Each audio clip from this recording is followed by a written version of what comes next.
ভারতকে হারাতে প্রস্তুত বাংলাদেশ দলে সুযোগ পাওয়া 5 জন বিদেশি ফুটবলার।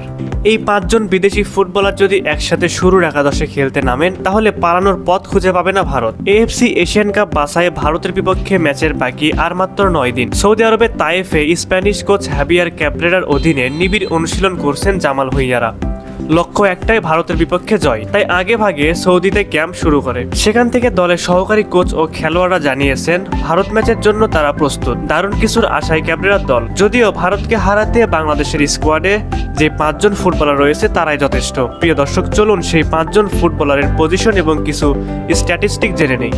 নম্বর 5, কাজেম শাহ। কাজেম শাহ একজন বাংলাদেশি পেশাদার ফুটবলার, যিনি Bangladesh premier league club, Bangladesh police এবং বাংলাদেশ জাতীয় দলের হয়ে একজন মিডফিল্ডার হিসেবে খেলেন। কাজেম শাহ মাত্র 7 বছর বয়সে কানাডায় চলে যান। সেখানে তিনি এডমন্টনের লিলিয়ান আসবর্নে হাই স্কুলে পড়াশোনা করেন। মাতৃভূমির টানে আবারও তিনি বাংলাদেশে ফিরে আসেন। বাংলাদেশে এসে তিনি যোগ দেন বাংলাদেশ পুলিশ এফসি ফুটবল ক্লাবে। ক্লাবটির হয়ে তিনি নিয়মিত পারফর্ম করেন। ভারতের বিপক্ষে মাঠে নামার প্রবল সম্ভাবনা রয়েছে কাজেম শাহ। নম্বর 4, তারিক কাজী। তারিক কাজী হলেন একজন ফিনল্যান্ড বংশোদ্ভূত বাংলাদেশি পেশাদার ফুটবল খেলোয়াড়। তিনি বর্তমানে বাংলাদেশ প্রিমিয়ার লিগের ক্লাব বসুন্ধরা কিংস এবং বাংলাদেশ জাতীয় দলের হয়ে রক্ষণভাগের খেলোয়াড় হিসেবে খেলেন। একাধিক পজিশনে খেলা দক্ষতা থাকায় ভারতের কপালে দুঃখের ভাঁজ লক্ষ্য করা যাচ্ছে। নম্বর 3, ফাহমিদুল ইসলাম। ফাহমিদ লেফট উইংয়ে খেলেন। দলের প্রয়োজনে তিনি খেলতে পারেন অ্যাটাকিং মিডফিল্ড কিংবা ফরওয়ার্ড পজিশনেও। 18 বছর বয়সী ফাহমিদুল ওলভিয়া ক্যালসিওর মতো বিগ ক্লাবে খেলেছেন। বাংলাদেশের অ্যাটাকিং লাইনে ভরসার প্রতীক হতে পারেন ফাহমিদুল ইসলাম। 18 বছর বয়সী এই ফুটবলারের পৈতৃক নিবাস ফেনীতে।